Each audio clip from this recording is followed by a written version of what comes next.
You're muted, doctor. You're muted.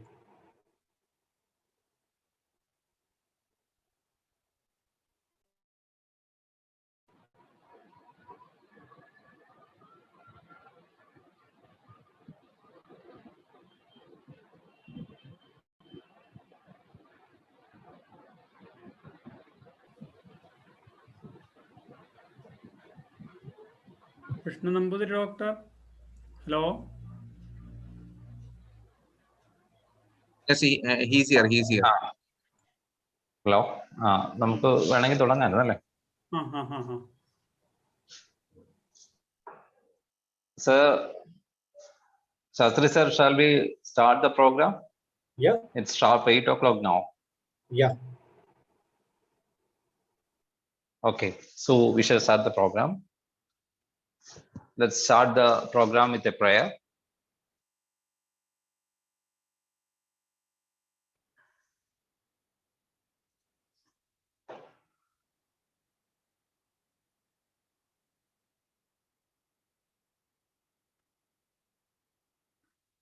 Naushad, please unmute.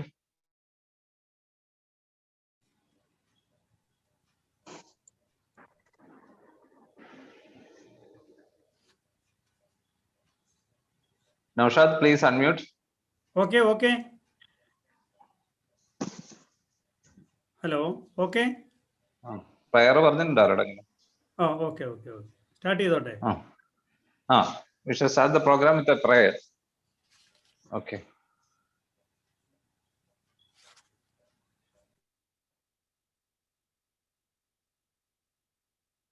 Okay.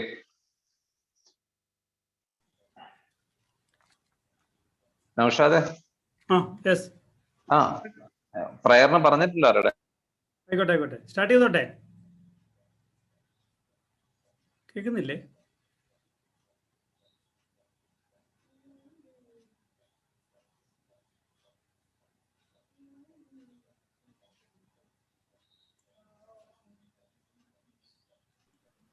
Naushad, start ചെയ്തു Naushad. Okay, we are starting the program. See, okay, start please. Okay. Respected Chair, Dr. K.S. Vishnu Nambudiri, President of AMI Ernakulam Zone, and Jayalan Sastry sir, other guests, and dear doctors, other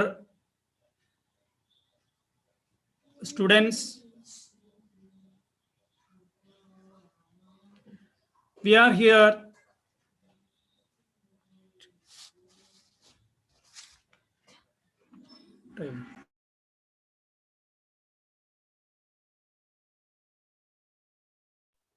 Naushad ji, you are muted. Yes, sir. We are here to start the program Mrigayurveda, Recent Trends and Developments, organized by Ayurveda Medical Association of India, Ernakulam Zone Committee, in association with the AMA Research Foundation. First of all, welcome you all to this function. We know the recent trends and developments of Mrigayurveda. Definitely we will discuss all the things here.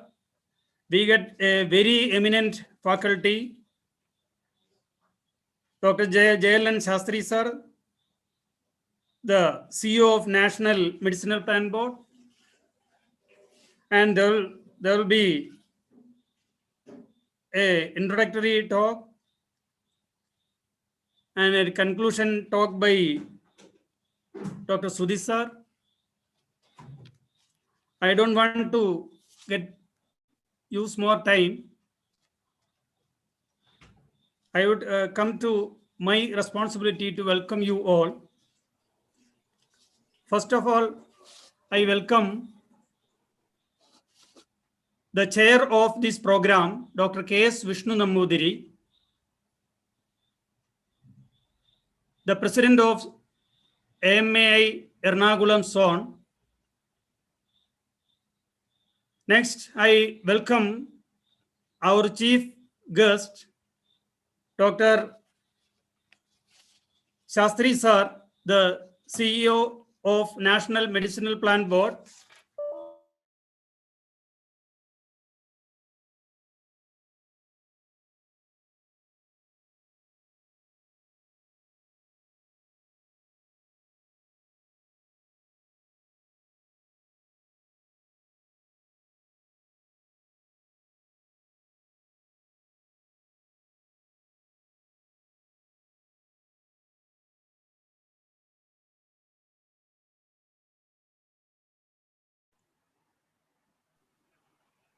Dr. Naushad? Naushad got disconnected. Dr. Vishnu, you can carry on. I think he has got some problem with the. Hello. He has some problem with the network. Okay. So let's switch on to the next program. I'm chairing the session. So I invite, for the timing, I invite Dr. Raju Thomas, State President, Ayurveda Medical Association of India, to formally inaugurate the session. Before that, I am happy as the president of the Ernakulam zone. I am so happy to have Dr. Jayalan Sastry ji again here in our platform. He was earlier here with us for as a CEO of Medicinal Plant Board, describing the activities of Medicinal Plant Board, and we have, as you told to us, we have already undertook the medicinal plant cultivation activities in the state as the organization itself. And as far as Jayalan Shastriji is concerned, there is no need for any introduction to Ayurvedic faculty fraternity, because a prodigious and unquenchable reader and unrivaled leader, a peerless teacher, and an unexceptional organizer, and so on. Yeah, I know most of the people here might have read either of his books. He has written a couple of books on Ayurveda, Dravyona, not just a couple, so many books on Ayurveda, the Ayurvedic Dravyona, and Ayurvedic Shastra. And so happy to have you here again. And this time he's explaining to us what all Aish has been doing for propagation of Mrigayurveda. As you know, Ayurveda as a science was well knit to the cultural garment of our country, and as a health science, it was not just limited to human being. It has extended its roots to each and every animal in this globe. And Mrigayurveda, of course, is a great opportunity. And earlier itself, we were Ayurvedic people were practicing Mrigayurveda, but now it is almost dwindled to nothing. So there is a greater chance for Ayurvedic fraternity, Ayurvedic faculties to do something on Mrigayurveda. He will, I think, Jayalan Shastriji will go on through these aspects. And we have our Sudhi sir, the professor of Kuhas School of Research in Ayurveda. He's here along with us for explaining what all Kuhas is doing in this aspect also. So I invite Dr. Raju Thomas, our president, for formally inaugurating the session. Raju Thomas.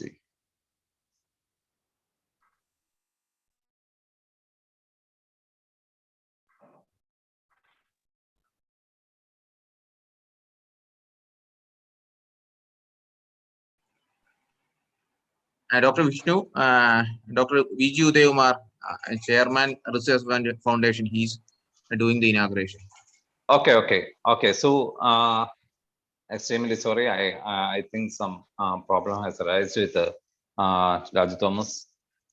So we have got another dignitary here in the dais, Dr. Vijay Kumar, our president of the our chairman of the Research Foundation. So I invite Dr. Vijay Kumar for inaugurating the session. Thank you, Dr. Vishnu Nambudiri. Actually, can you hear me? Hello, Yes. I'm audible Yes, now? it's okay. Oh, okay. Audible. Actually, the program was arranged to inaugurate by our Honorable President, Dr. Raju Thomas. Unfortunately, he was not up now.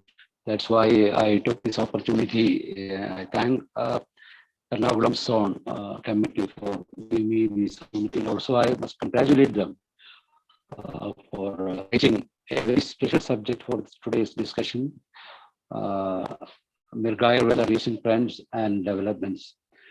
Here we have our President, Dr. Shri, and our Honorable General Secretary, Dr. Sadhu, our respected faculty, Dr. Jayalal Sastry, CEO, National Medicine Plan Board, Dr. K.B. Sudhikumar, Professor, School of Fundamental Research, Kerala Health University, and Dr. Mausha, the Secretary of Ernakulam Zone, Dr. Noy Bhaskar, Dr. Leena P. Nair, and Dr. Vijayna, Secretary of Medical Association Research Foundation.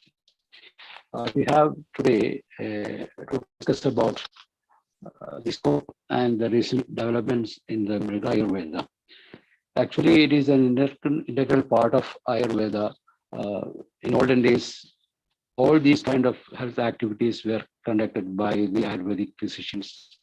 But recently, the trends have changed. The veterinary science have different discipline, and agricultural practices also controlled by some other agricultural universities and all this thing. Here, the Ayurveda was as a part of Ayurveda. But in olden days, all these kind of practices were conducted by the Ayurvedic physician itself. We have a very good practice in Ashwayurveda, Gajayurveda, and other kind of treatment also. But in Kerala, in some kind of these kind of animal practices were still continuing in the field of Gajayurveda. Still, we are practicing very widely using Ayurvedic practices in the management of elephants and all. The main problem we are facing is we have to forward this kind of practices along with our Ayurvedic practices. Many of our pharmacies are producing many veterinary products. I think that an Ayurvedic physician having a very good knowledge in the fundamental principles wisely use all these medicines. But nowadays it is not possible because these subjects is not included in our syllabus. That is the main lacuna thing. We have different set of discipline veterinary science. So first of all, we have to move to include all knowledge in our syllabus. First task we have to looking at the syllabus. Our graduate syllabus is very tightly packed. It is not wise to include all this knowledge into the graduate syllabus. So we can give a little bit of introduction to the graduate syllabus. In the meantime, we can start some certificates or diploma courses along with after the graduation that will enrich the piece of the end of this total Ayurvedic practice. So today we have a very eminent personality, Dr. Jayalal Sastry, the CEO of the National Medicine Plan, to talk about this recent developments and the scope of this subject. Also, we have Dr. Sudhikumar to share views and experience in the field. So with these few words, I gladly inaugurate this session. Thank you all. So, hello, am I audible? Thank you, Yes, yes. thank you, Devamar sir. Now I invite Dr. Sadat Dinagar, our State General Secretary, to have some introductory note on the subject. Thank you. Thank you, Dr. Vishnu, and good evening to all. Respected National Medicinal Plan Board Chairman, Dr. Jayendran Sastry sir, Ayurveda Medical Association of India, Ernakulam Zone President, Dr. Vishnu Nambudiri, Secretary, Dr. Naushad, AMA Research Foundation President, Dr. V.G. Udayakumar, Kerala Health University School of Fundamentals, Professor Dr. Sudhikumar, Dr. Binoy Faskar, dear doctors and friends. First of all, I would like to express our sincere gratitude to Dr. Jayendran Sastry for gracing this occasion with your presence. You had attended a similar program last year also. I remember the wonderful speech that you had delivered in that time, that program. The work you are doing as a CEO of Medicinal Plan Board is remarkable, and we extend all the support and cooperation. And also I appreciate Ayurveda Medical Association in the Ernakulam Zone Committee for organizing this program. The whole Ayurveda fraternity is looking forward with a great expectation to the newly announced project of Mrigayurveda by Government of India. Since the ancient times, there is a tradition in Kerala where the animals are given Ayurveda treatment, especially postnatal care for cows and goats, which is prevalent even now in rural areas of Kerala. And also special Ayurvedic medicines and treatments are given for elephants. Nowadays, in urban areas, especially during this lockdown era, a trend to raise pet animals and birds have increased a lot. And therefore, we see that the patients usually ask Ayurveda medicines for their pets too. The Ayurveda community in Kerala as a whole welcome to this decision. But there are many doubts and questions among doctors about this. Does an Ayurvedic doctor have a legal protection for a veterinary treatment? Are there any guidelines for Ayurvedic veterinary treatment? We hope that your speech will clarify our doubts in this regard and also details about the plan that the government intended to implement. Once again, I would like to express my sincere gratitude to the Jayendran Sastry sir and Sudhi sir and AMA Ernakulam Zone Committee. Thank you all. Thank you, Dr. Sadat. And as the introduction of the faculty, it will be done by the CME convener of Ayurveda Medical Association of India, Ernakulam Zone. Although the faculty we have today doesn't need an introduction, I invite Dr. Binoy Bhaskar to just have an introduction about him. Thank you, sir. Good evening, all. Myself, Dr. Binoy Bhaskaran, respected President of the committee, Dr. Vishnu Nambudiri, the inaugural faculty, Dr. V.G. Udayakumar, the President of AMA Research Foundation, Dr. Sadat Dinakar, State General Secretary for AMAI, then Dr. K.B. Sudhikumar, sir, Professor, KUHS School of Fundamental Research and Ayurveda, and our chief guest, Dr. Jayendran Sastry, sir, CEO of National Medicinal Plant Board, New Delhi. A very good evening to all. It's an honor to introduce our guest to the audience. Our distinguished guest, an Ayurvedic scholar, Dr. Jata Vallabhala Lakshmi Narayana Sastry. He believes in Ayurveda and controls and combats newly emerging conditions. He discusses the benefits of Ayurveda and its efficacy in curing, among other, gastroenteritis and heart-related problems. Sir has been working as the Vice President of Healthcare Research, Dabur Research and Development Center, now presently the CEO of National Medicinal Plan Board Ministry of Ayush. And he has presented several clinical scientific papers in regional, national and international levels also, and radio talks and public audience also. He's a rank holder in BAMS, Nagarjuna University, and PG was in BRKR Government Ayurveda College, Hyderabad, PhD from Tilak Ayurveda Mahavidyalaya, Pune, UPSC first rank, and he came first in the APPSC selection, that is for a medical officer, and has been working as a research coordinator for the research department in Hyderabad also.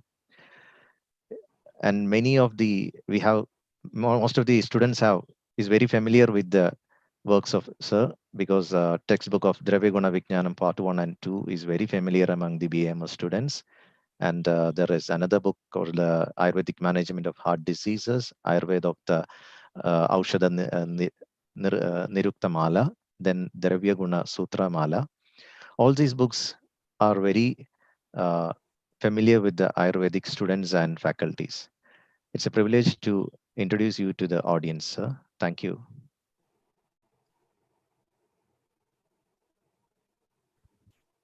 Thank you, Dr. Binay Bhaskar. I told you earlier itself that we have got another faculty also. He will be just concluding the session. And for concluding the session, we have Dr. Sudhi Kumar. And so I invite Dr. Leena, our Women's Wing Chairman, to introduce the faculty, Dr. Sudhi Kumar, to our people. Dr. Leena. Hello, sir. Am I audible? Yes, Sure, yes. sure. Okay. Namaste all. I'm Dr. Leena, the Joint Secretary, Ernakulam Zone Committee, AMI Ernakulam Zone. I am here to introduce Dr. Shruti Kumar KB, Professor and Principal Investigator, School for Fundamental Research in Ayurveda, Kerala University of Health Sciences. Sir was working as HOD and Professor in Shalya Department in Government Ayurveda College, Tripunithura, as well as Piranam Ayurveda College, Shornur. And also he served as the Dean Students Affairs in Kerala University of Health Sciences. And as well as he have edited 5 books, and as well as he published 3 articles in international peer-reviewed index journals. And he's a proud recipient of Lifetime Achievement Award from NSA and proud recipient of Best Teacher Atreya Award from Government of Kerala, and also received Bharat Vidya Saraswati Puraskar from New Delhi. And he already completed 11 research projects as principal investigator, and also now principal investigator for 5 ongoing research projects. We welcome you, sir, for the concluding notes. Thank you. Thank you, Leena. Now I invite our beloved Dr. Jayalan Sastry to deliver his lecture. So you can take your own time, sir. Don't worry about time, because we already just have 8:20 now. So you can have your own time, sir. Yeah. Thank you, Dr. Vishnu. Thanks, Dr. Bhaskar, for the kind introduction. I'm able to see Dr. PM Warrior. Very good evening, Warrior ji. And thanks, Dr. Uday Kumar and Naushad.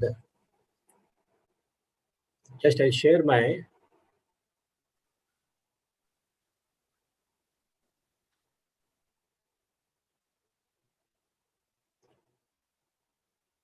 hope my screen is visible now. Yes, sir. Yes, sir. Presentation mode, sir. Okay. Okay. Okay. All right. So, first of all, thanks, Hamay, for inviting me for this rather difficult topic, if you ask me, and the given context and my experience. Only last 1.5 year, I'm closely associated, but there is a previous link. In 2013, when I was made as a Pharmacopoeia committee member, in one of the committees, I raised this particular aspect related to the regulations and then the formulary and the Pharmacopoeia. Since then, now and then, at least I'm working on this, so-called the Ayurvedic veterinary medicine or herbal veterinary medicine, whatever you want to call it as. Therefore, I have some context, and I'm glad that on 7th of April, I have signed an MOU with the Joint Secretary there in Department of Animal Husbandry and Dairying on a collaboration between NMPB and the Ministry of Agriculture. So therefore, that is the context probably which gives me a connection, and that's how when the topic was given, I could not say no. So hope my slides are moving. Yes, sir. Yes, sir. Right. So today's context is Mrigayurveda, the veterinary science in Ayurveda, the recent trends and developments. As we all know, the etymologically Ayurveda, Aisho Veda, Ayurveda, Ayu, and with Jnane. So it has a larger perspective than simply being defined as a science of life. Rather, I always prefer to call it as and define it as knowledge of life sciences. Therefore, today's topic of Mrigayurveda will also be part of the Ayurveda. So we know Hita Hitam Sukham Dukkham Aishtasya. But the same is applicable for any branch, whether you call it as Ruksha Ayurveda or Pashu Ayurveda, whatever it may be. So the philosophy remains the same. Another definition given in this is the first chapter of Charaka Samhita. The 30th chapter of Charaka Samhita has given another definition. Yatas Chaishya Nanashya Nisha Dravya Gunakarmani Yehochate Tadopya Ayurveda. So Dravya Guna has become the second definition of Ayurveda, as always maintained. The first chapter definition and 30th chapter definition of Sutrasthana of Charaka Samhita. So that philosophy remains the same. So that's the introduction I wanted to give. Then, as we all know, yes, we have a lot of manuscripts on your traditional knowledge which has come through Ayurveda, and more than 22,000 medical manuscripts in India. And we followed, or we are following, the Brotrayi mainly, Charaka, Shushruta, and Vagbhata. Vagbhata, where Kerala has made the major contribution, and it has a lot of animal-related references. One such reference, whenever I come across this Rasayana, Sarpish Chatushkubalayam Sahiranya Patram Medhyangavanam Apidimanishanam. Of course, I don't have any clue saying that, or proof saying that was given. Sarpish Chatushkubalayam Sahiranya Patram. So the gold leaf usage for the first time probably is documented there. And all the four parts of your Kuvalaya, that's Kamala, Kanda, Nala, Patra, and Pushpa. When it is given to Medhyam Gavanamape, even if it is given to cattle, it does Medhrasana effect. So what to say if it is given to human beings? So that's one reference just I wanted to say. And in the context of your Agata Tantra, lot of references on the animals have been documented, which are above what Shushruta mentioned in the Kalpasthana. Therefore, these are the new additions made by Vagbhata. So we are aware of the Ashtanga Ayurveda. I'm not just going to teach you about it. Apart from this, like Rajanigantu mentioned about Dravya Vidhana Gadanischaya Gaya Sauksham. So internal medicine in the form of Dravya Vidhana. It is more than internal medicine. I would like to put it as pharmacology. For the first time, pharmacotherapeutics or pharmacology has been made as the first branch of Ayurveda. There's a change. At the same time, pathology, prognosis, the diagnosis has been made as one of the Ashtanga Ayurvedas. So there were changes. Similarly, when you just a little go to the later periods, there is a famous shloka. Satyah palati gandharvam masamekam puranakam vedah palanti kaleshu jyotir vaidyo nirantaram. Jyotish Shastra and Vaidya Shastra slowly have come together. Like Patanjali brought yoga and Ayurveda together. We have these two are different branches. They are always, I consider these yoga and Ayurveda the two rails of a railway track, which have been traveling parallelly without uniting between, but helping each other. Similar relation or a better relation we see with Jyotisha. Why I'm saying this? Many of the Kerala texts also mention this, and two South Indian texts, Vajrayantamani and Basavaraji. The Chikitsa Sutra starts with the Karma Vipaka. The Karma Vipaka comes from Jyotish Shastra, that is astromedicine.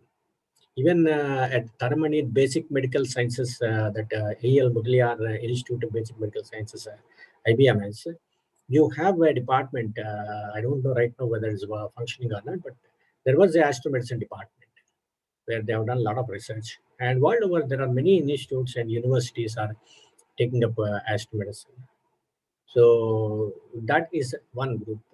And taking Vajrayantamani, I have seen recent translations where people have just resorted to true translation without reading Karma Vipaka.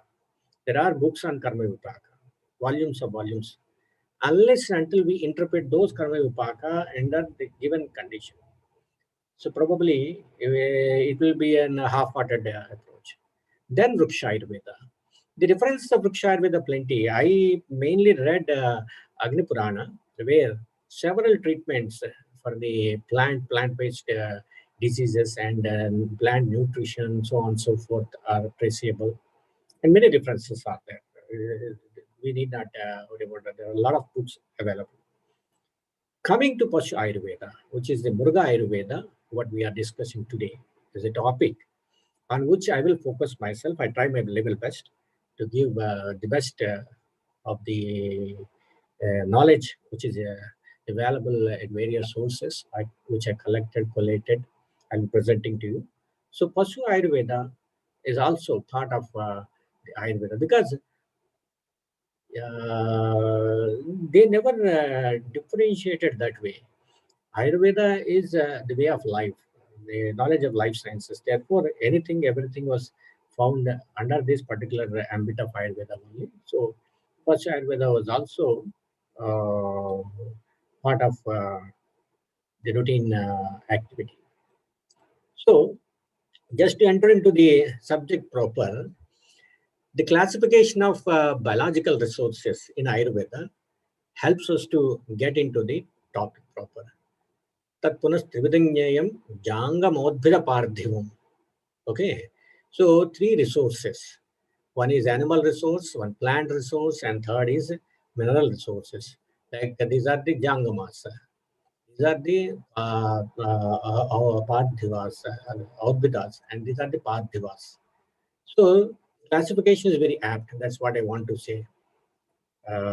Started with animal, plant, and minerals. So where do we find the description of animals? And if you delve into Ayurveda literature, the multifaceted approach. The general habitats of animals, the Jangala Desha, Anupadesha, Sadharan Desha, and the descriptions given. Animals of the arid zone, aquatic animals in the Anupadesha, and tropical region animals in the Sadharan Desha. This is how usually we come across when the Desha Varnana was made. So animals have been documented in one place. That's how we have to categorize. Simply looking at Mriga Ayurveda may not lead us to what we want to do. Then there's a Mansa Varga in the context of Annapana Vidhi. So I will elaborate it separately. I have a slide for that. Let's park it here. But here in this, mainly the animal meat and the diet has been described. If you have gone through my illustrated version of Madan Pal Nighantu, I did mention a surprise. Bear meat, lion meat, rhino meat, okay, tiger meat with photographs and references I have given. Bear meat is available in tins, and whale meat, so many things. Shishumara many times we consider the crocodile. Shishuvat marayati nadayati iti shishumaraha. It is dolphin. So river Ganges was having this thing. Similarly, Samudrana Agrakrasya. Nakra is not a crocodile alone. Nagicharati. It lives in water and it lives on land also. That's how it's Nakra. So your whales, sperm whales come to shallow waters and again go back. We have seen in BBC and National Geographic channels. So that's how your sperm whale, which is Samudrana Agninakrasya. It is not Nakra, Agninakrasya. Why? It gives your amber, that is Angara, Ambara. So the animal is described, okay, and whale meat has been described in Ayurveda. Oh, if you dwell into the animal kingdom and Kalpasthana of Shushu Samhita, when I was in third year, actually, I've collected the total animal photographs. Dr. Perumal, who is in ESA hospital, must be having my notes, and some of them are painted. All the 10 types of pipilikas and mashakas are 5 types. And amazing, if you look carefully at all of them, mashakas today, your vector-borne diseases, one is flea and the other 4 are mosquitoes. You don't have the 6th disease. Shushruta mentioned in Kalpasthana 5 mashakas as poisonous.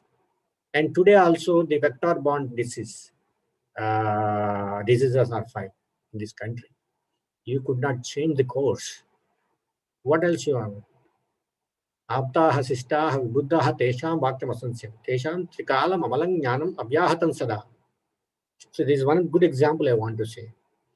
So their observations on animals is a fascinating thing for me. They have given 3 types of tigers. So I was wondering what to do. Shardula, Vyagra and Simha. So Shardula you can use as a synonym for lion, or it can be used as a synonym for tiger. Why they mentioned? Then I realized one is white Bengal tiger and another is the Siberian tiger. So Shardula and Vyagra. Okay.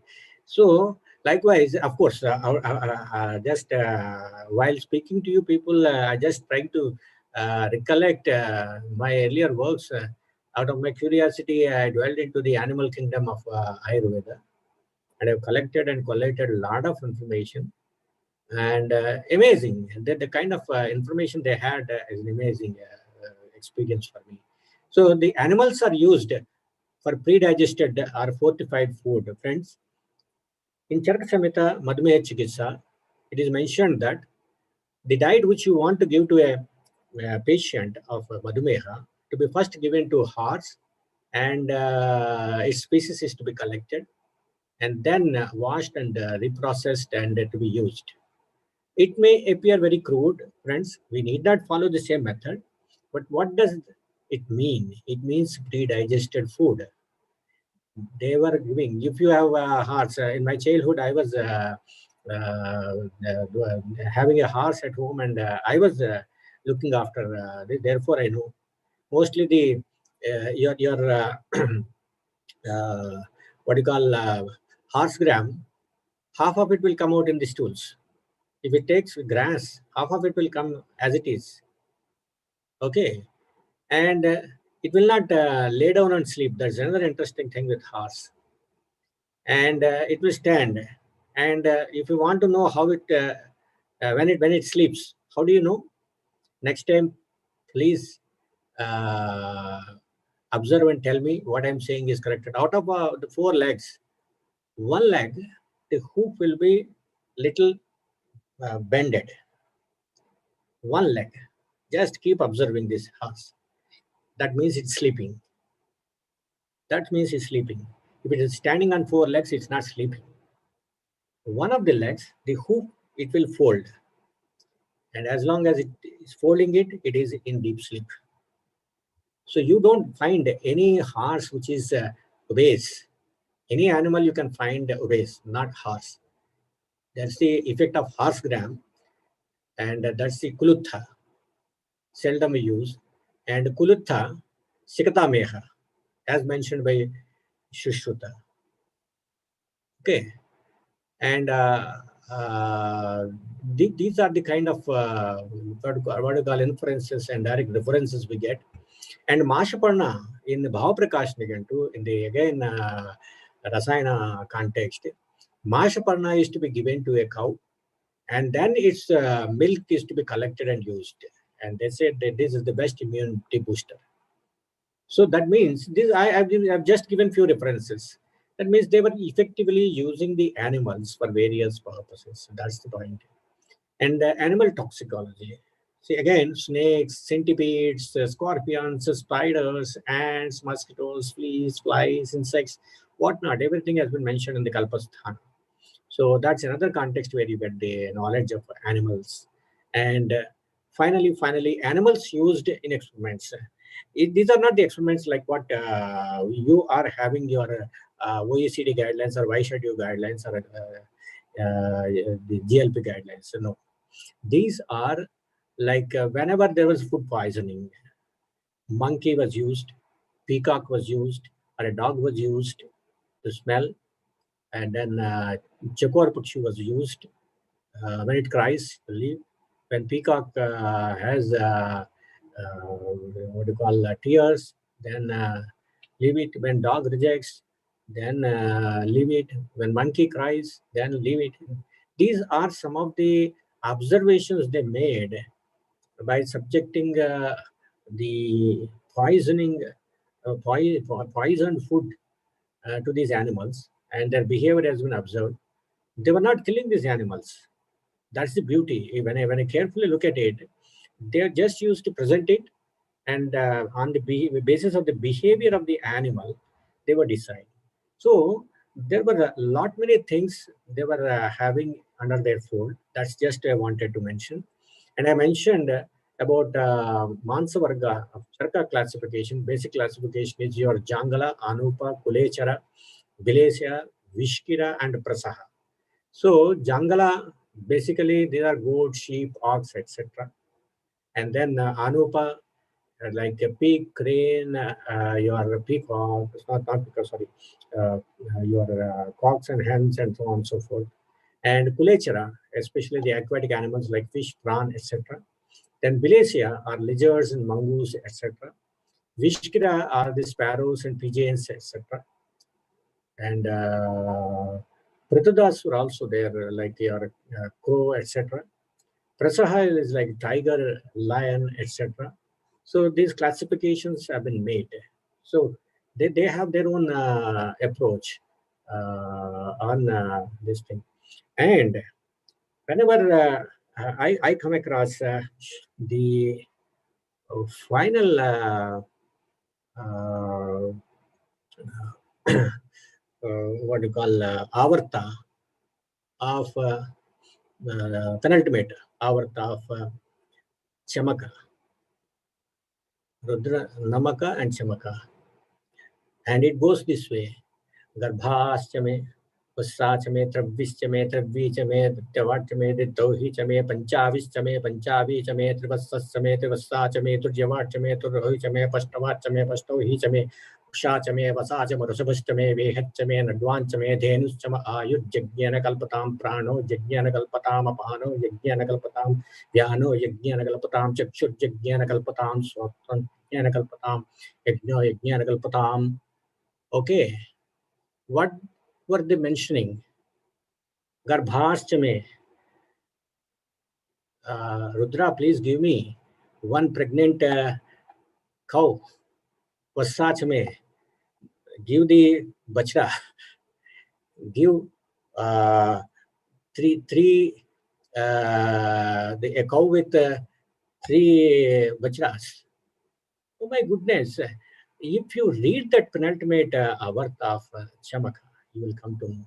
And the final avarta, how many times एकाचमे तिस्रचमे पंचचमे सप्तचमे नवचमे एकादशचमे त्रयोदशचमे पंचदशचमे सप्तदशचमे नवदशचमे एकविंशतिश्चमे त्रयोविंशतिश्चमे पंचविंशतिश्चमे सप्तविंशतिश्चमे नवविंशतिश्चमे एकत्रिंशतिश्चमे त्रयस्त्रिंशतिश्चमे चतुस्रश्चमे षष्ठोचमे द्वादशचमे षोडशचमे ओके चतुश्चत्वारिंशमे अष्टाचत्वारिंशतिश्चमे then they stops. So there is a calculation up to 48 times. There were some numbers missing. So how many times you want and how many you want. This is some literature which usually we don't refer. Therefore, I am not trying to preach any religion or anything.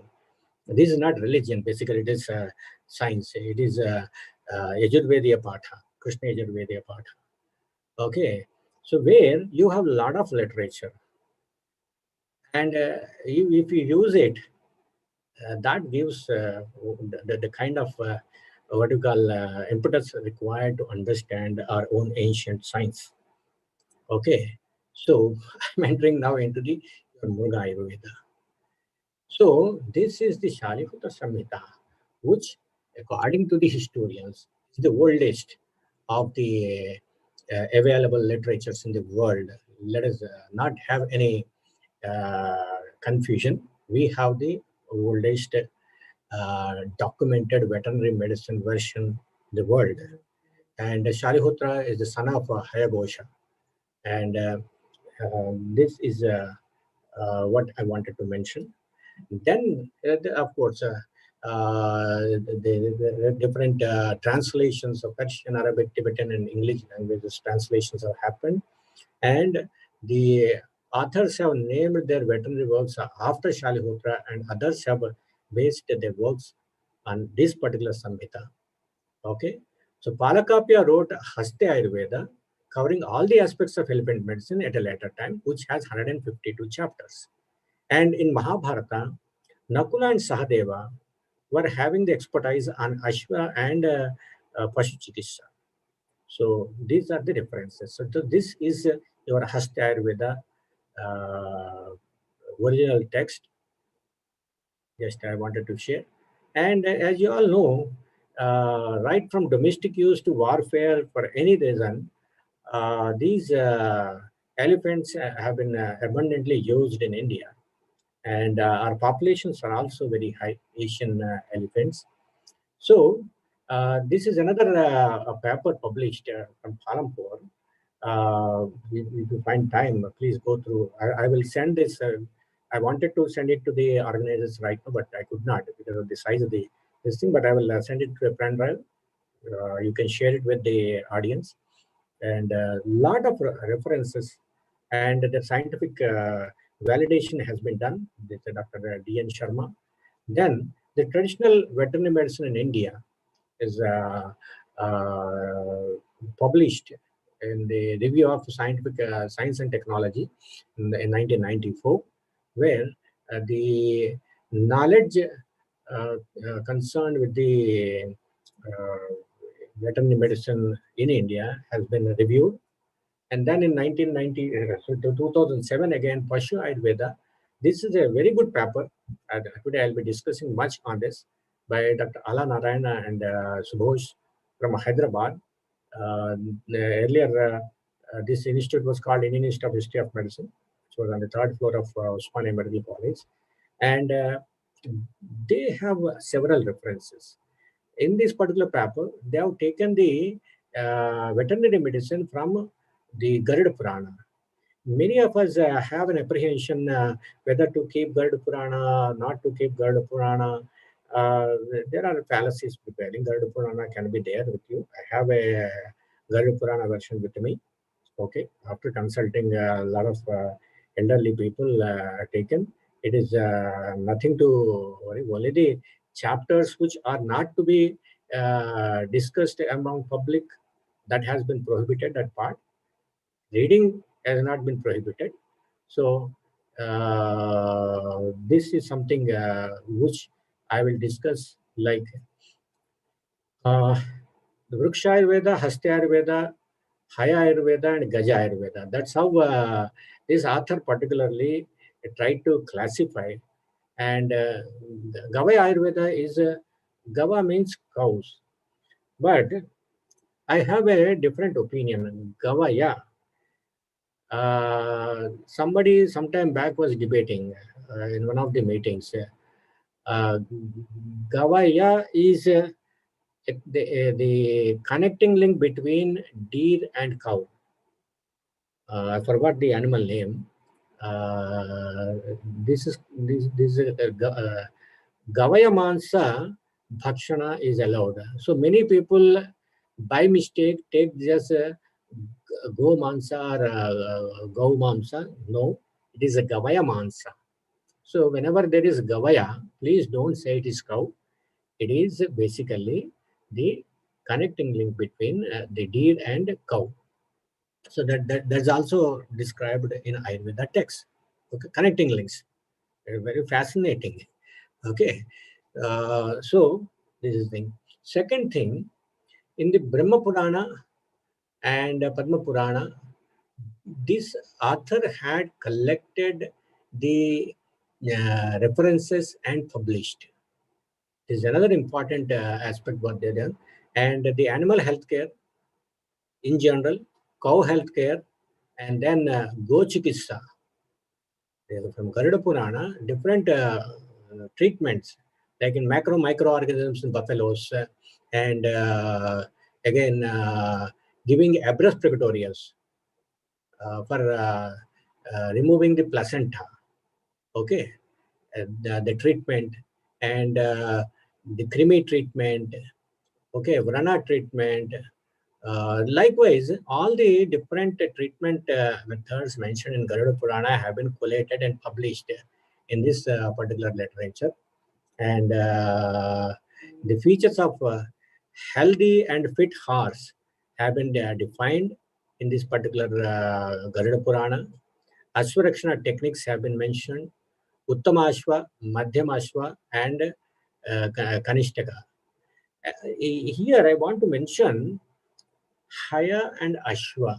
Usually, like Gobali Vardhanyaha. Chakrapani used this, Gobali Vardhanyaha. Whenever you use the word cattle, you will not say whether it's cow, ox, whatever it may be. But whenever there is a specific requirement to differentiate between a cow and ox, then the Gobali Vardhanyaya comes in place. Same is the case here also. Haya and Ashwa, one is knight, the other one is horse. So when you look at the history of knights, which is the word used in your chess, it has a lot of genetic history, friends. Knights have a different breed and a different genetic genome structure, and it is documented. So that's where Ayurveda is great in documenting all these variations. The classification of ulcers for the horses and all. Oh, so one compound is made. Please look at it. They have used pine, neem leaves, gugulu, then mustard, then this till, then atavisha, then hing and ghee, and applied. So lot of references. Just there are this is 18-page what you call paper. I appreciate the author and his inquisitiveness in collating and collecting this information. And just for your knowledge sake, I'm presenting it. This is one paper. And second thing, there are so many folklore. This is one paper from my state, because after I started interacting with the Ministry of Animal Husbandry, we started looking at the science part of the traditional knowledge. Most of them are remaining in the undocumented verbal form. Therefore, it is essential. And there are some papers, like if you see this, documented veterinary Ayurvedic treatment claims from Andhra Pradesh. There's a paper published by Dr. Shrikant and Deeman. Just I'm presenting it. CCR has also done a lot of work, and that's why we have recently signed an MOU with CCRS also to take the things forward. And again, there are traditional systems which are prevailing in other countries. I wanted to bring to your notice. There's another paper of 1994 which speaks about the animal diseases in Sri Lanka and the treatment through the traditional approaches. Then this is Sub-Saharan Africa. Is a 1994 paper again. In 1994 and 96, there were a lot of papers published. The other one is from the African Veterinary Ethnomedicine. It's a 1996 paper. And this is a 2003 paper where veterinary science in Africa, the present and future of the organizations which are dealing with the veterinary services, has been given, and traditional treatments have been made as part of this paper.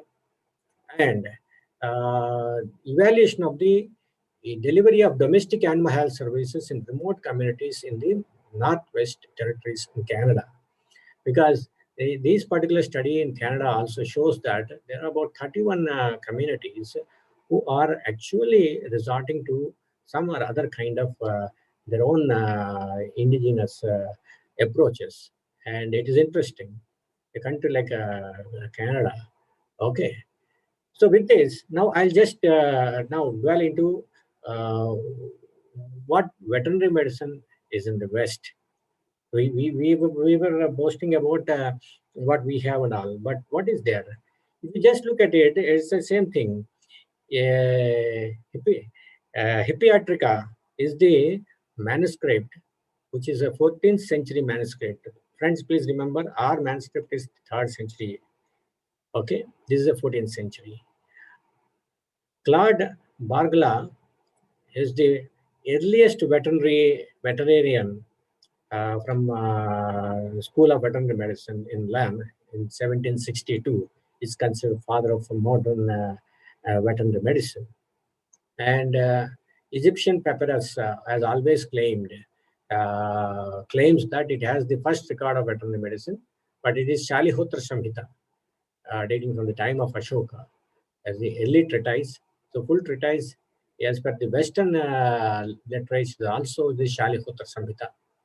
Okay, and then Hippiatrica is the text which they consider, some of them consider with 5th, 6th century AD as the first text, and horse related a lot of information has been documented, and Shiatal Khail by Ibn Akhi Hizam, which is an Arabic translation, which is a 9th century book, and Lord Mayor of London in 1356 had again given some practices related to the veterinary medicine. And then Anatomy of Horse is a book published by Carlo Rini. And then the establishment of veterinary schools slowly started happening after 1761, 1762.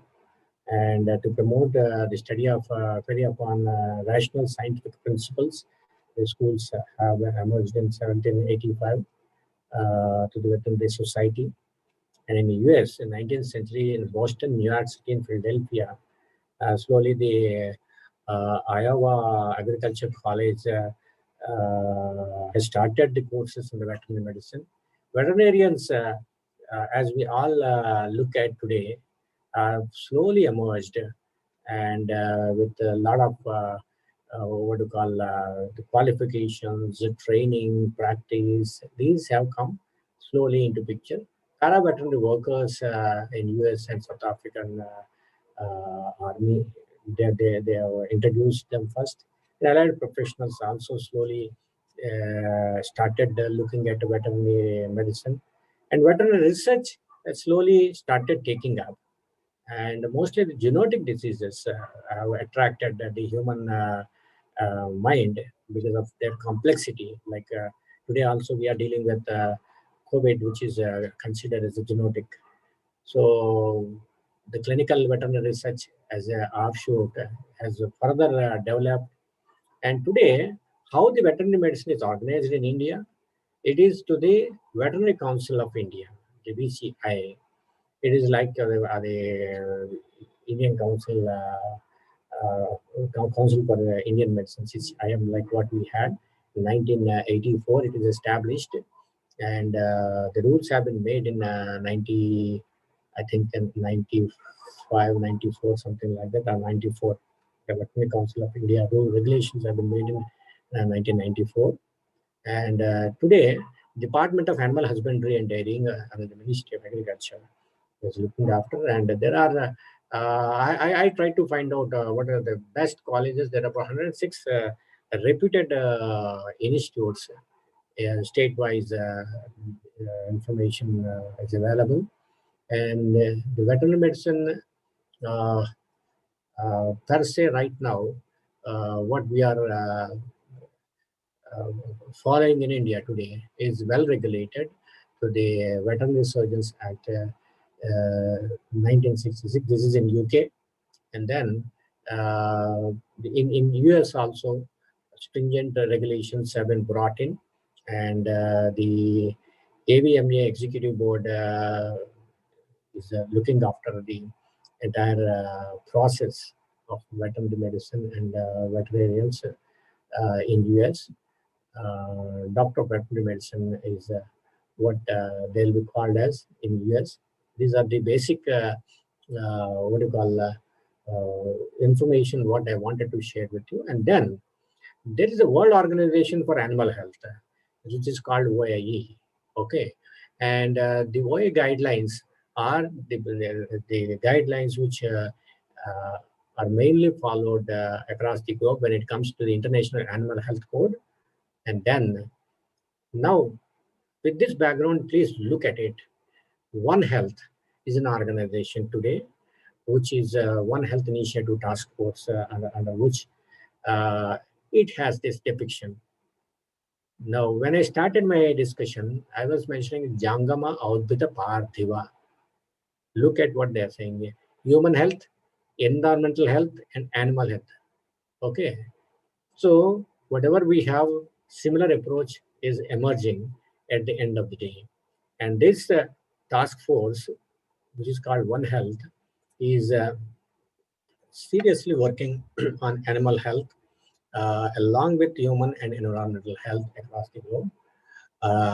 Rodolphe Vichot in 18th century, early 18th century, as a physician who recognized the link between animal and human medicine. And that's how the total paradigm shift has happened. And today, the Public Health Division at the Centers of Disease Control and Prevention, CDC, that takes care of all the aspects. That's how the One Health organization is really working for. And American Veterinary Medical Association is established under the ambit of this particular task force in 2006. Okay, and these are the major developments just I wanted to share with you. And again, this One Health Act, which is approved by the US Senate and the House of Representatives, is further taking care of the practices, services, and the regulations and everything. And that's all about this particular organization. Just I will skip these slides. Just I wanted to mention about the organization. Then the regulatory aspects of the veterinary medicine. This is an important aspect, again, which we need to discuss. See, an animal drug is something which is used diagnosis, cure, mitigation, treatment, or prevention of disease in the animals. Okay, this is what the US FDA says. Okay, but when it comes to our own context, we require some corrections, and me being part of the amendments recently we proposed also. The veterinary drug needs to be defined separately. Okay, why? Because today the veterinary drug basically is covered by Section 3A, ASU drug definition. The ASU drug means which includes all medicines intended for internal or external use or in the diagnosis, treatment, mitigation, or prevention of disease or disorder in human beings or animals. So here, actually, the veterinary medicine has been covered. But the problem is you don't have any first schedule book for veterinary medicine. Therefore, how can you make a ASU drug license for a veterinary product? So, big question mark. Then, let us assume, okay, therefore there is no classical, only the proprietary formulations. But under the proprietary medicine, 3H class H and 1, the same definition of human beings or animals is not mentioned, only human beings is mentioned. Therefore, it is not covering the animals. Then 3H2, in relation to any other systems of medicine, a drug which is a remedy or prescription prescribed in the form of ready for internal or external administration of human beings or animals, and which is not included in the edition of the Indian pharmacopoeia for the time being or any other pharmacopoeia authorized in this behalf by the central government after consultation with the DTA. So this is also not giving a scope. Therefore, there is a definite need for separate introduction of veterinary drug, and it has been done recently under Rule 158 amendment, and the notification of the same. And once you talk about the drug, it should have the quality standards. As we all know, we have a formulary, we have pharmacopoeia, and the standards. Okay, so let us look at what is available today. So today, veterinary medicine, you have some publications, like one publication from Mukesh Gupta, which is famous.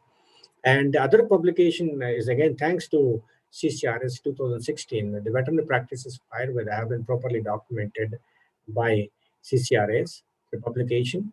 And if Dr. Joseph is there in the audience, I thank him because he and his team have already prepared the Ayurvedic formulary of India Part 4, which is a veterinary medicine formulary.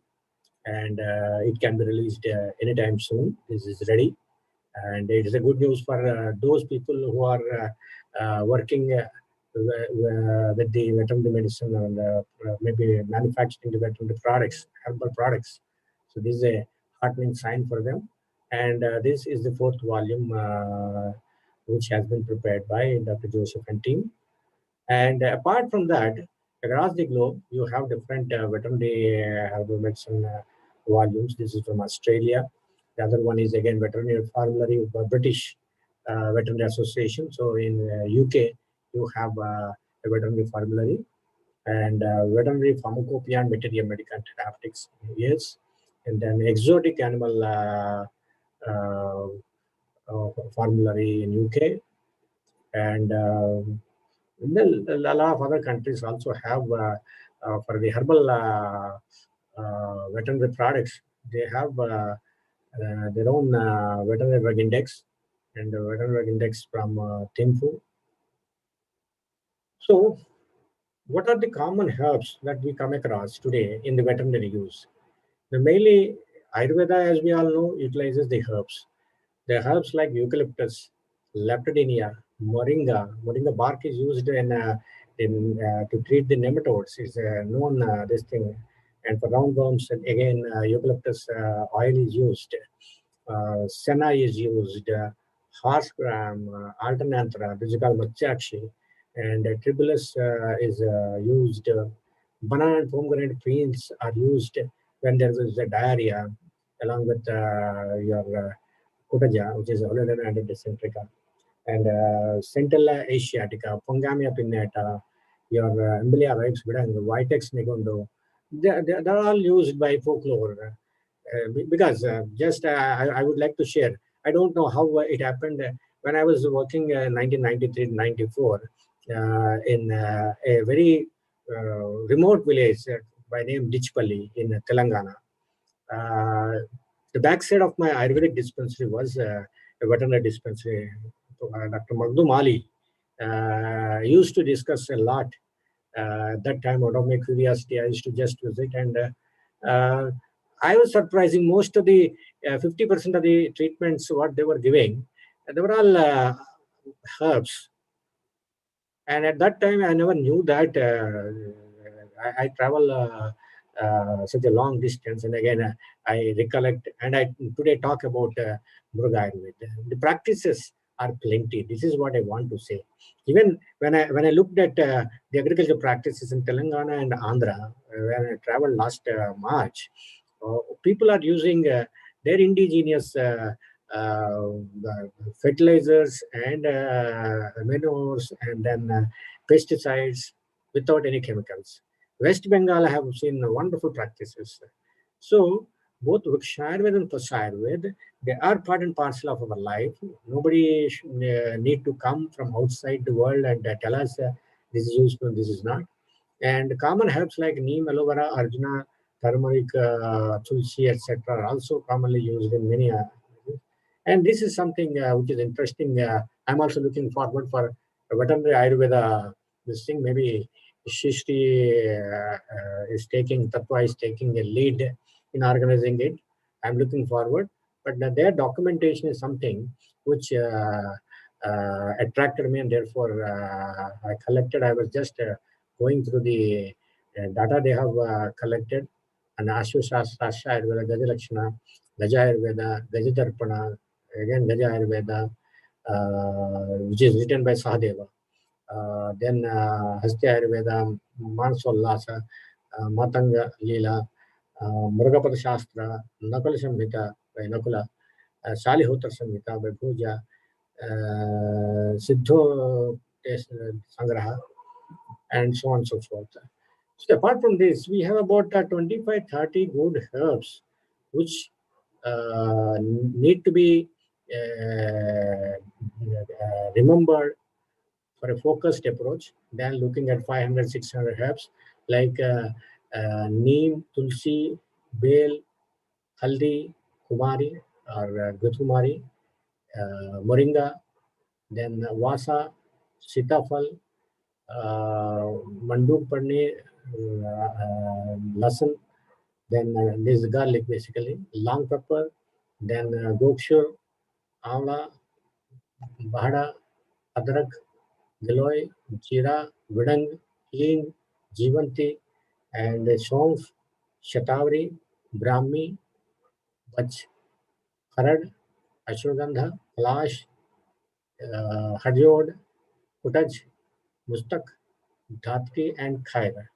These are the main herbs which have been identified as the frontline treatment herbs for most of the common ailments. So at least let us start from this and look at common conditions for the management. So important veterinary herbal products and their manufacturers, just I will run through. Okay.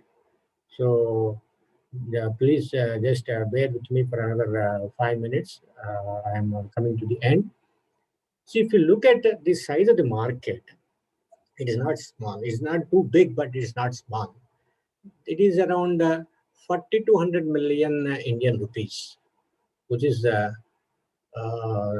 definitely a significant approach. There is a 5 to 6% of year-on-year growth is also documented. Therefore, there is a necessity to take it forward, like what it was with Ayush some time back. And today, if we look at it, we are almost competing with best of the trades, and there is a 3 to 4 fold increase, and about 16% plus is the growth rate of Ayush industry. So going forward, since the veterinary medicine also depend on natural products and herbal products, it is our responsibility to take along with us this INFH data. And then this is how the growth pattern 2020 to 2025 at a CAGR of about 5.5% is not a small thing. So If we work focusedly, we can take it beyond 10%. So by 2025. So to actually get into the global market, what the Indian animal health players have to do. Okay, so there should be a focused approach on streamlining the practices, which are mostly the what you call undocumented and oral practices, and then streamline the formulations with standardization, and that's the only way we can take this opportunity of about $48 billion. Okay, so that's how we can further take it. And there are several players who have the potential and who have the technical know, like Indian herbs, natural remedies, Ayurveda, then Sequent, and Himalayan drugs, lupin.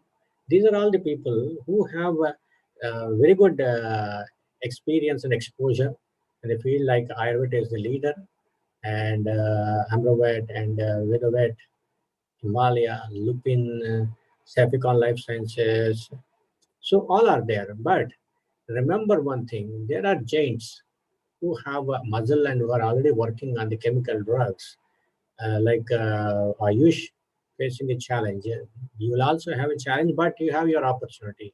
Always look at the opportunity and convert your weakness into strength and your threat into opportunity. And that's how, just I'm showing only one glimpse here. Like we always question whether it is evidence-based or not. Most of them are evidence-based today. Like these are the products which have strong science support. Like one example of giving lactation herbs to the cattle, there are scientific evidences about the efficacy. So we should. The total livestock position in this country is like this, about 535.78 million. This country, remember, as per the 2019 census, which is the last census for the animal livestock. Right from your cattle, your buffalo, sheep, goat, horses, camel, pigs, mules, donkeys, yeah. And if you want to see the mules, you have to reach a DHR, the Defense Institute of Animal Research, Leh, where they have developed their own breed of mules to reach to the Kargil heights. So that's another fascinating experience. So just I'm coming to the end. As I mentioned, please remember, we have a context on 7th of April this year. NMPB has signed an MOU with the Department of Animal Husbandry and Dairying. Okay, and both the secretaries were present, and we have agreed on several aspects. But the journey started with CCRS in 2016, where they have signed an MOU with the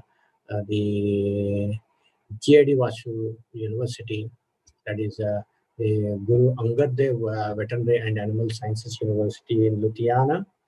And they started working and published one book. And to bridge the gap, we have also signed an MOU with CCRS on 20th of April. Therefore, we are bringing the efforts together, avoiding the repetition. Whatever work the CCRS did, we will carry it forward.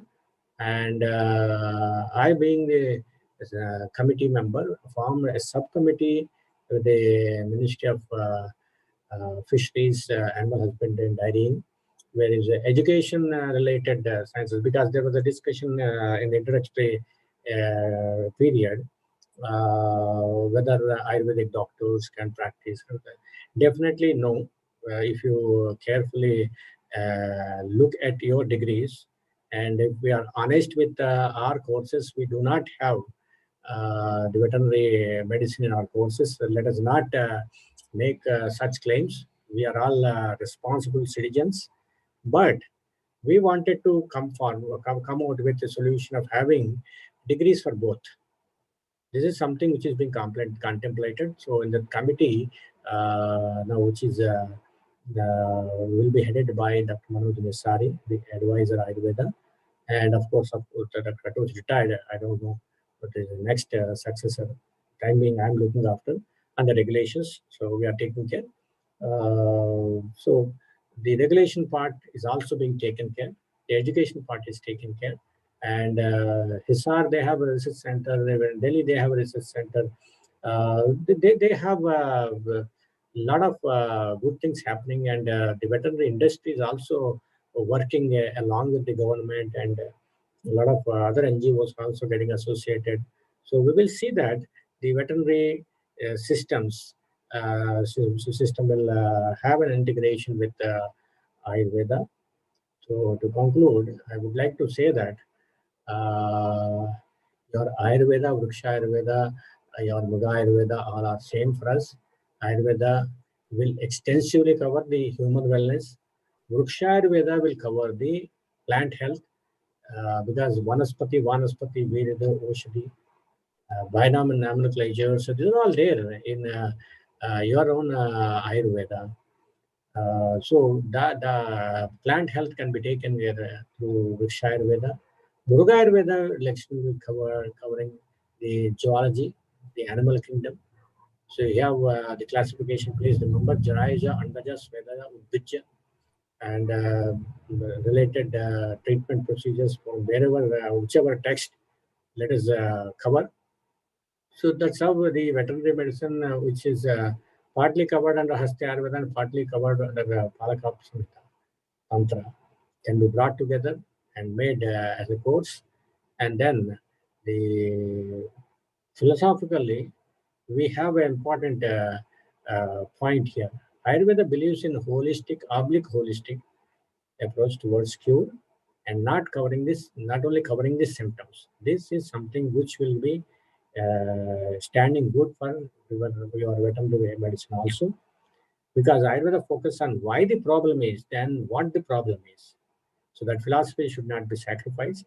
Then wellness, not the illness, is the philosophy of Ayurveda, with which the Mrigayurveda will also progress, and the contributions of Ayurveda will be definitely felt. And just last month, we celebrated World's Veterinary Day. Thank you very much, each one of you, for giving a patient hearing. And I don't know whether I exceeded my time.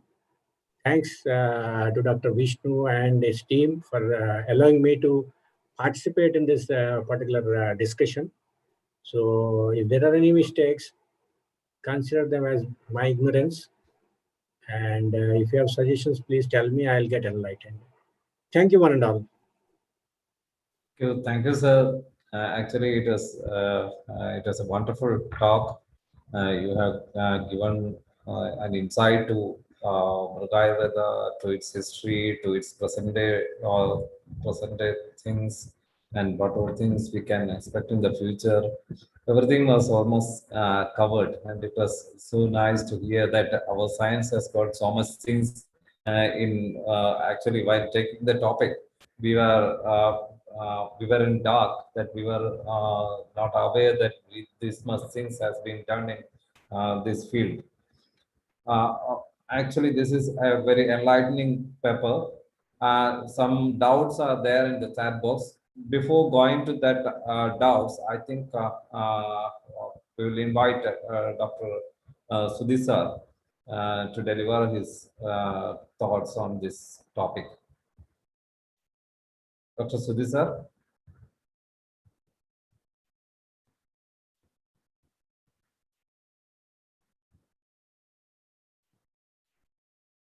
And one more thing, I think PM Arya sir was here.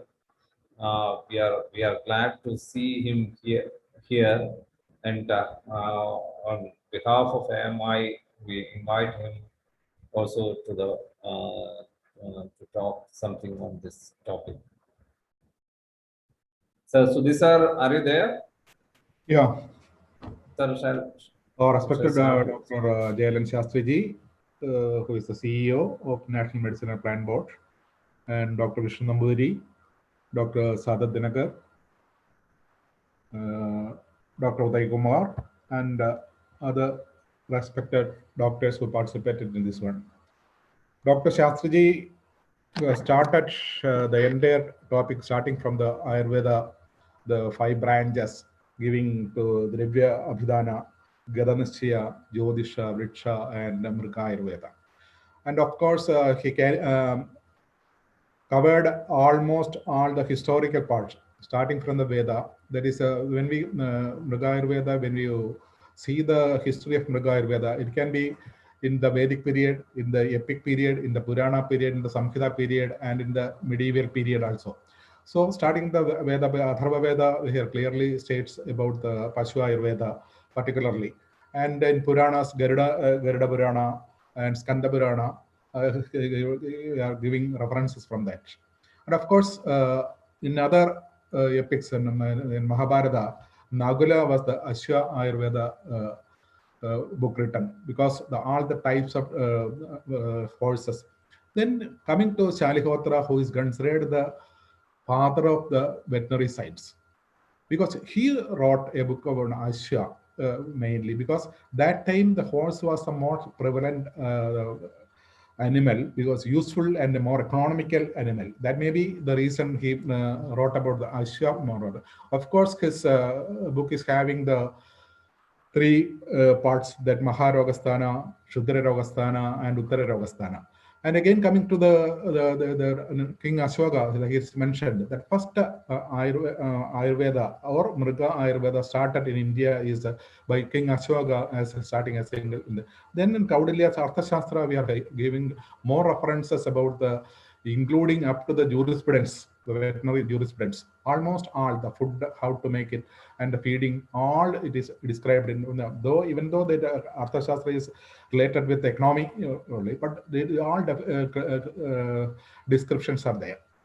And coming to the then the next period, Palagapya, of course, he has shown the things that 152 chapters ago. Again, Maharogastana, Shuddharogastana, Shalyasthana, and Materia Medica. It is divided like that, and 152 chapters is having. They're mainly given to Hastya Ayurveda. That means in certain acharyas are concentrated on a particular type. And even then the conditions of the in Europe, that the first veterinary school started in 1762 in Lyon of France. And then in the UK in 1783, then that are related with agriculture and industry. That's why in agriculture, it is definitely this Mrigayurveda is related with the agriculture and industry. The development depends upon that also. So coming to the veterinary research and veterinary medicines in India, then institutes, 160 institutes, then One Health, that is the newest one. That One Health means environmental health, animal health, and human health. And regulatory aspects of the recent regulatory aspect, how to conduct. And of course, if we are examining the after before the invasion of foreigners in India, it was flourished, because at that time it was in pockets. Even though it was in pockets, it was separate state. So that is flourished along with the rural population. But after the invasion of the foreigners, this started declining. This Mrigayurveda started declining. And particularly in 1892, the civil veterinary department was developed by the British.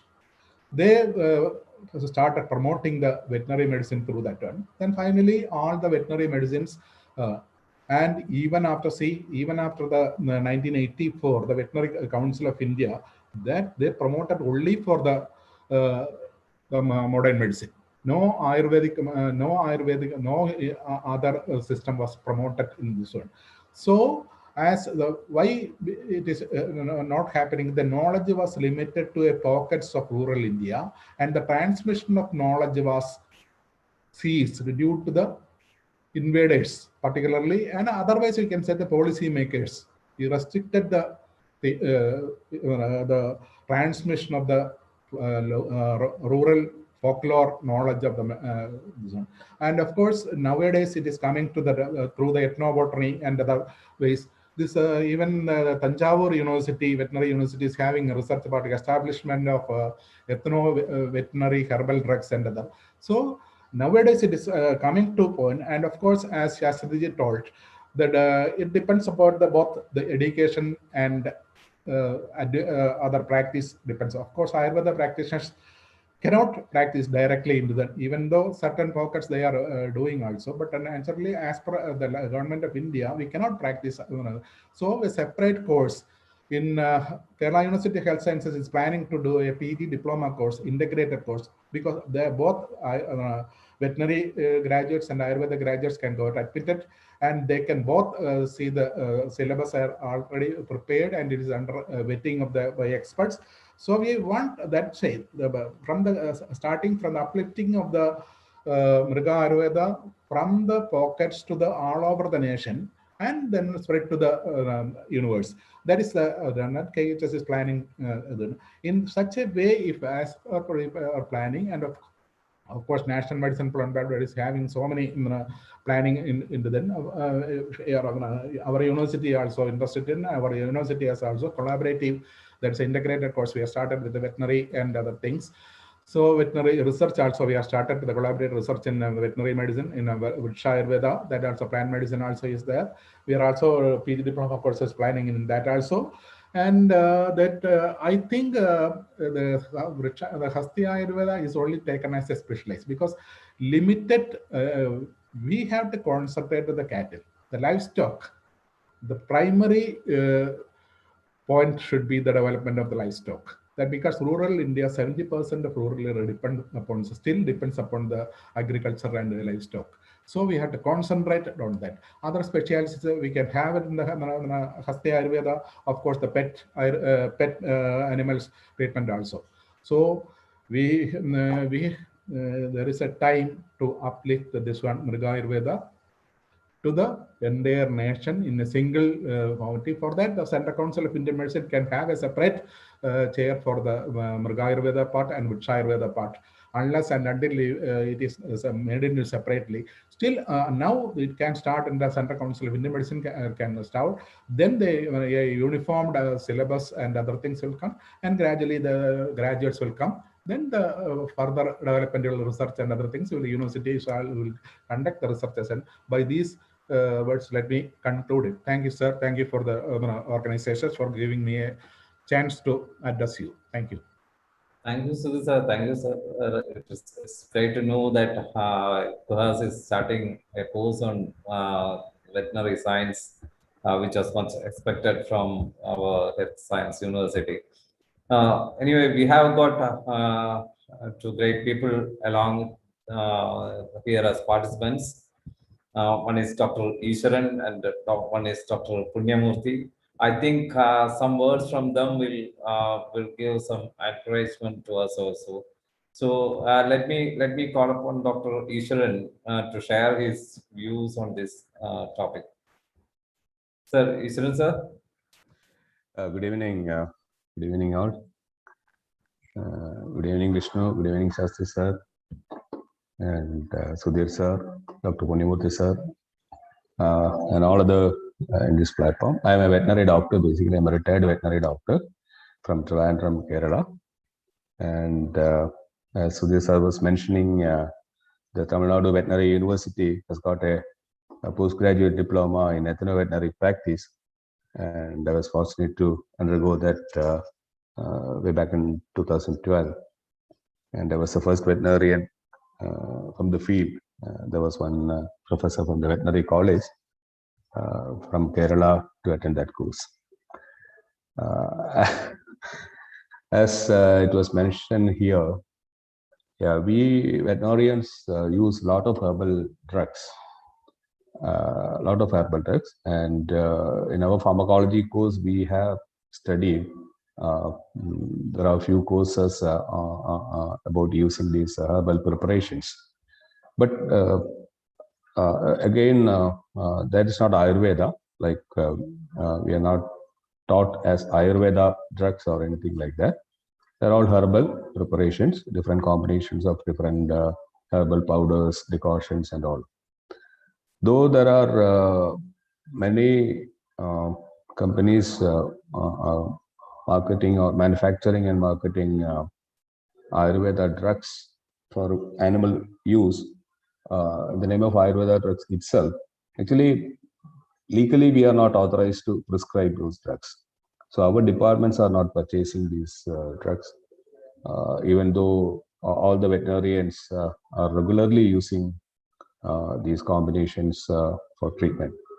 As you know, the digestive problem is the biggest problem. Then comes the uterine issues and issues connected with milk production. So we have, I should say, except for tackling the infection part, we were using, or rather, mostly we are using the herbal preparations for mitigating the thing. And the ethno-veterinary, which was not very popular in Kerala. Fortunately, the course has given us a big opportunity to know about the subject and practice the same. And in a veterinary council, as it was mentioned, though directly in the act it is not stated, but there is a provision for using alternative medicines. So with that, I should say, loophole, we are extensively, a lot of veterinarians are extensively practicing ethno-veterinary practice also, where we have very good preparations for mitigating the mastitis, which is the infection of the udder, which is said to have causing about 30 to 35% of production loss. So we have very good preparations for that now. And I don't know, apart from the legal issues, yeah, I think we the veterinarians and our institutions do not have facilities and to a great extent knowledge to study about these herbal preparations or Ayurveda, whatever you call it. And the collaborative research indeed is the need of the hour, especially when we are talking about antimicrobial resistance, One Health, conservation medicine, and now people are very, especially after the COVID. I actually want to thank COVID, because COVID-19 actually, caused all these discussions, especially in the online platform, which is giving us a lot of opportunity to listen, understand, and interact. And there is one or the other webinar every day nowadays. I don't know which I should be attending. Today also there were a few others, but this being, I thought I will give some enlightenment me on ethno-veterinary or other herbal usage. I thought I'll attend this. Thank you for letting me into this webinar. And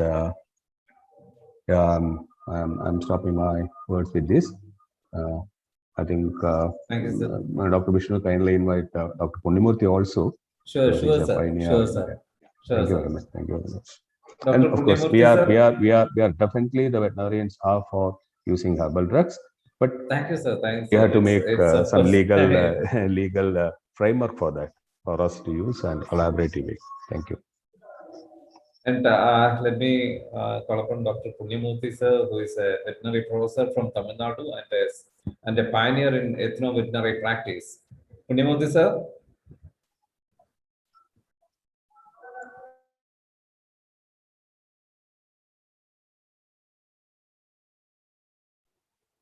He has to unmute.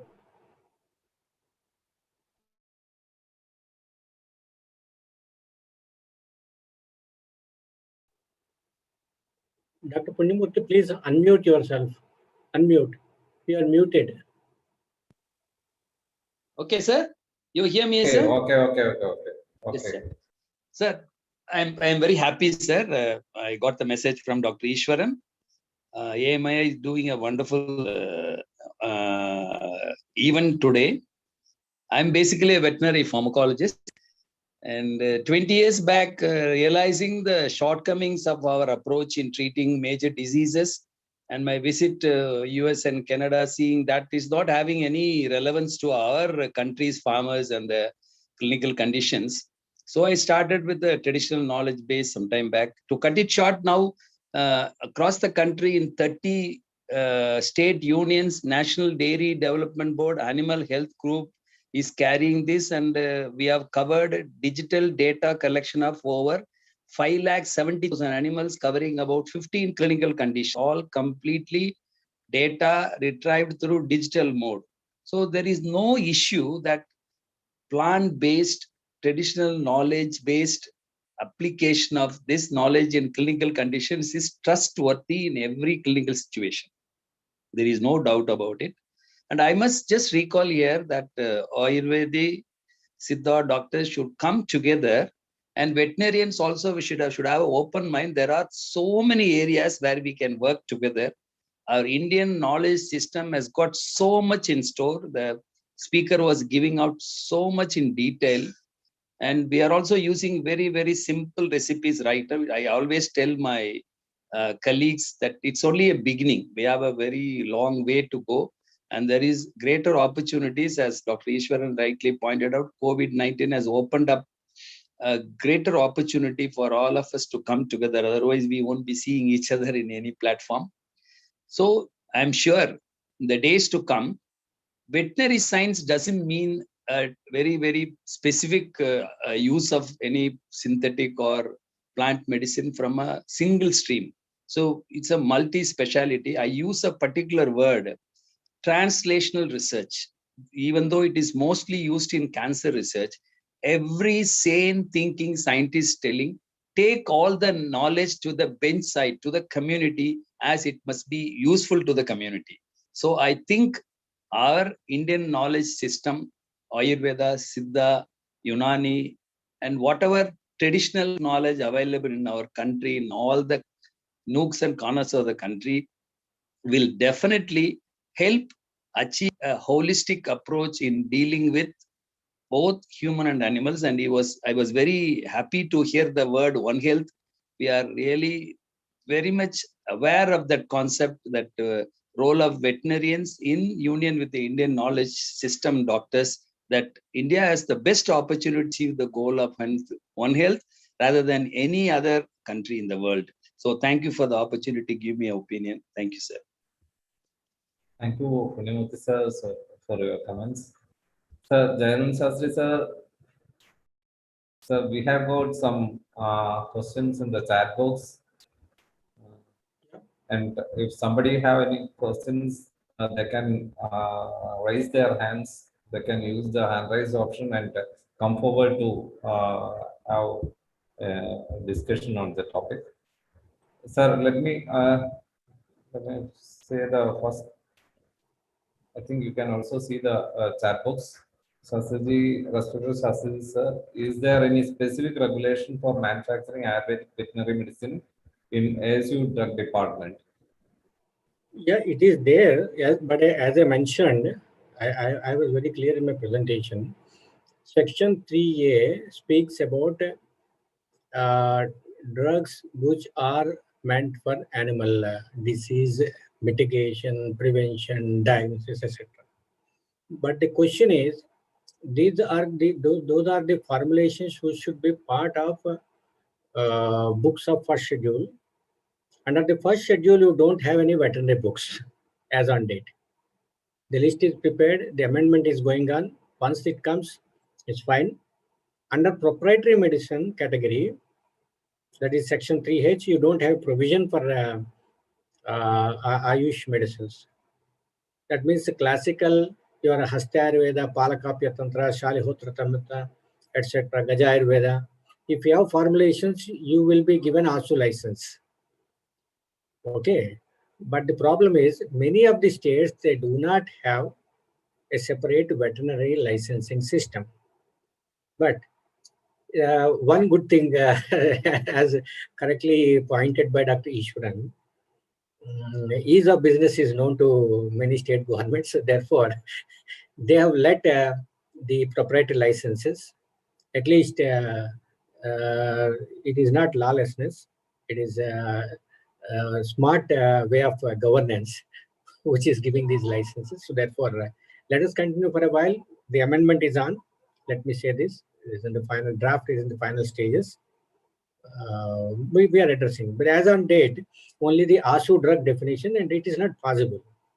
But the Act covers veterinary medicine under Section 3A. This is what I want to mention.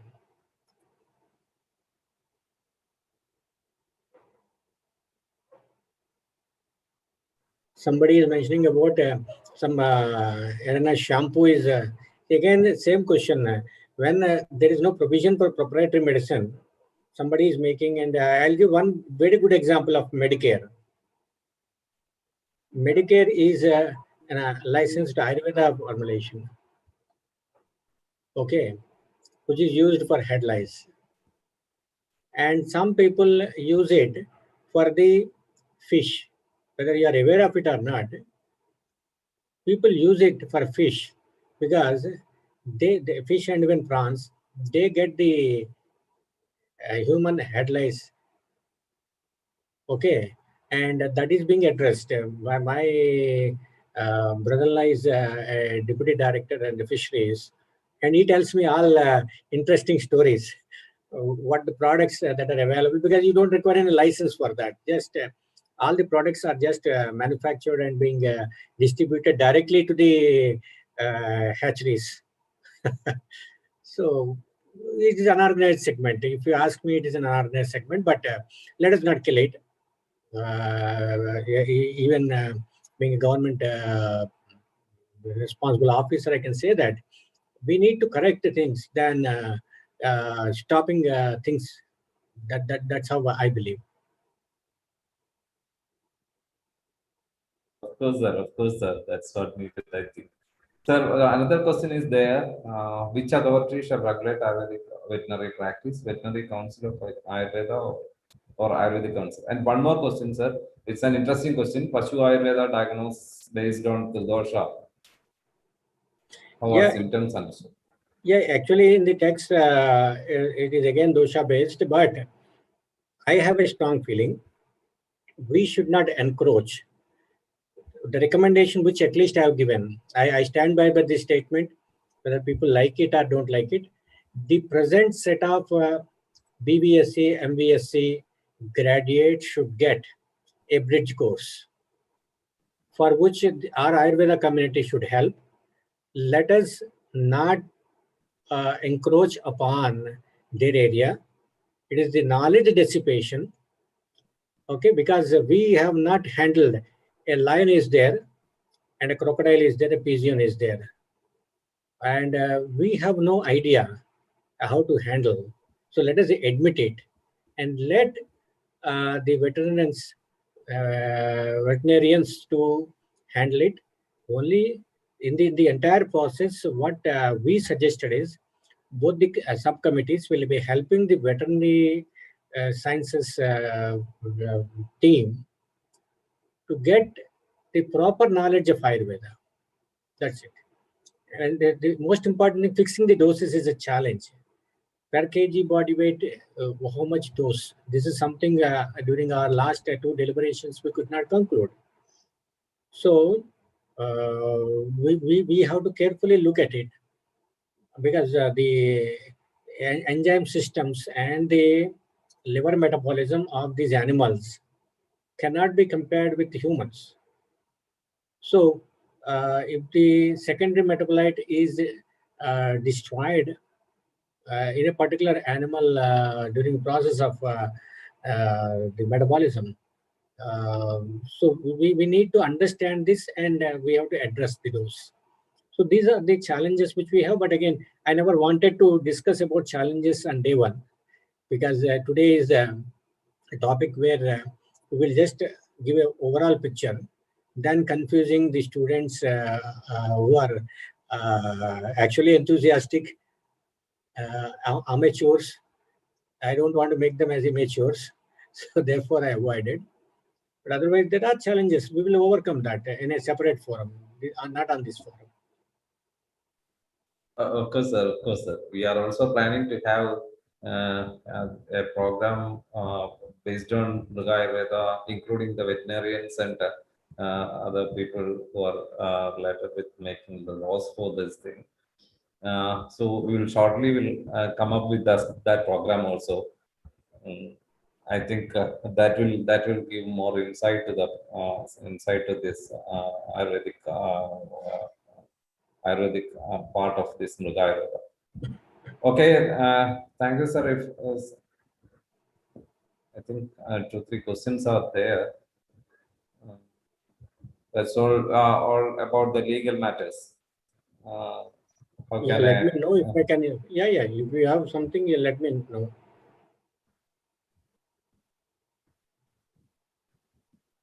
Anatomy and physiology of animals is entirely different from that of humans. Then how can a human Actually, I doctor? already covered it. So that's why I Yeah. said it needs to be handled by BVSC and MASC people. Let us not encroach upon their area. Let Ayurvedic doctors be part of their teams and just dissipate the knowledge. That's the responsibility as an Indian citizen. Over. Yeah. Sir, and Sir, Arena shampoo is prescribed for face in dogs. Its Yeah, yoga is taken from Papa. I already mentioned it. Okay, sir. So now almost questions are over.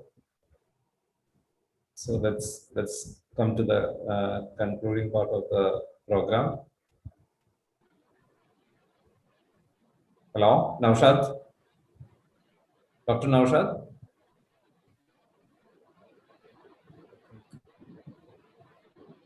Okay.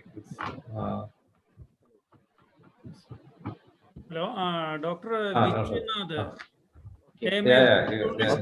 Just want to call upon you because you are not able to have some thoughts, your thoughts on this topic while you are giving the welcome address. You are out of range or something like that. That's why I called upon you. My connection was very poor and I am unable to connect. That's why I regret. It's okay. It's okay. So let me call upon Dr. Vijayanath, who is the second convener of the convener of Ayurveda Medical Association of India's research wing, the Ayurveda research wing. So Dr. Vijayanath, please. Good evening to you all. Hope I am audible. So I've been bestowed with the responsibility of delivering the vote of thanks. First of all, let me thank Dr. Sastry sir for deciphering the subtle elements of Mrigayurveda from our Samhitas. The class was a great experience and threw light into an unexplored area of Ayurveda. Thank you, sir. Now let me thank Dr. M.S. Naushad, the Secretary of AMI Ernakulam Zone, who rendered the welcome address. I also thank our vibrant Dr. Vishnu Nambudri, the President of AMI Ernakulam Zone, who delivered the presidential address. I also thank our dynamic Dr. B.J. Uday Kumar, the Chairman of AMI Research Foundation, who inaugurated the event. I also thank enthusiastic Dr. Sadat Dinakar, the General Secretary of AMI, for the introductory note. I also thank Dr. Binoy Bhaskar and Dr. Leena P. Nair for their felicitation. I also thank our respected Professor of School of Research of Ayurveda, Dr. Sudhikumar sir, for the concluding remarks. And before signing off, tomorrow we have a session at morning 10:30 a.m., a session on the rational approach towards COVID-19 in the current scenario. So I expect you all to join us tomorrow at 10:30 a.m. So thank you and a very good night to you all. And a special thanks to Dr. Ishwar and Dr. Punyamurthy sir from veterinary side. Thank you. So thank you. So thank you, Sastry. Namaskar. Okay, so sir, then sir,